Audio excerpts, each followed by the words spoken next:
আমরা বিভিন্ন কারণে অসুস্থ হয়ে পড়ি। তার ভিতরে এমন একটি কারণ আছে, যেই কারণে যদি আমরা অসুস্থতা হই তাহলে হাজারো ওষুধ খেলে আমাদের সুস্থ হয় না। এইটার কারণ কি? এইটার কারণ হচ্ছে কেউ আপনাকে হয় বদ নজর দিয়েছে, অথবা আপনি কোনো ব্ল্যাক ম্যাজিকের আক্রান্ত হয়েছে।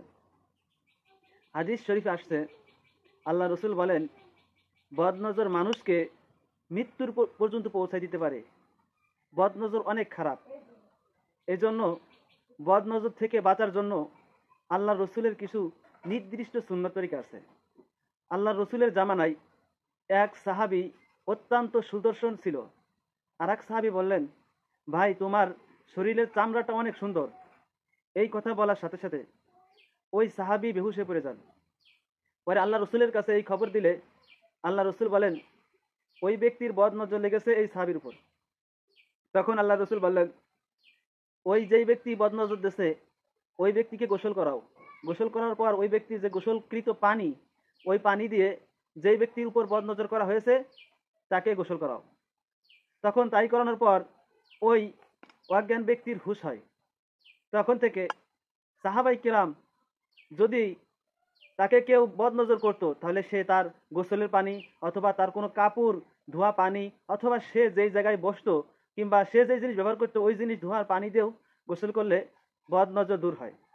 এটা যদি আপনি তাকে নির্দিষ্টভাবে চিনে থাকেন যে অমুক ব্যক্তি আমাকে বদনজর করছে। আর যদি এটা না করতে পারেন তাহলে আপনি কি করতে পারেন?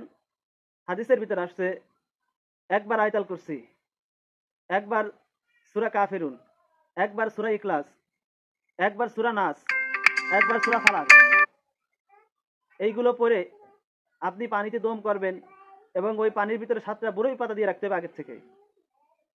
এরপর এইভাবে 3বার করবেন, অর্থাৎ মোট 3বার আয়াতুল কুরসি, 3বার 3 কুল। এইভাবে পড়ে আপনি পানিতে ফু দিয়ে ওই পানি আপনি যতটুকু পরিমাণ খেতে পারেন ওই পানি খাবেন। বাদ বাকিটা গোসল করলে ইনশাআল্লাহ আল্লাহ তাআলা আপনাকে বদ নজর থেকে হেফাজত করবেন। আর যদি আপনাকে ব্ল্যাক ম্যাজিক করানো হয় তাহলে এই ব্ল্যাক ম্যাজিক অথবা বান, জাদু টুনা যেটাই বলেন বা তাবিজ করা অনেকে বলে, এর থেকে বাঁচার জন্য আপনার বিভিন্ন প্রকার রুকিয়া আছে যেগুলো সহি, এইগুলোর দ্বারা আপনি রুকিয়া করতে পারেন। এরপর 5 ওয়াক্ত নামাজের পর সূরা ইখলাস, সূরা ফালাক, সূরা নাস পড়লে ইনশাআল্লাহ জাদু টুনা কেটে যায়। আল্লাহ তাআলা আমাদেরকে এই জাদু টুনা ও বদনজর থেকে হেফাজত করুন এবং সুন্নত তরিকায় আমল করে আমরা যেন আমাদের ঈমান ও আমলকে হেফাজত করতে পারি। আমিন।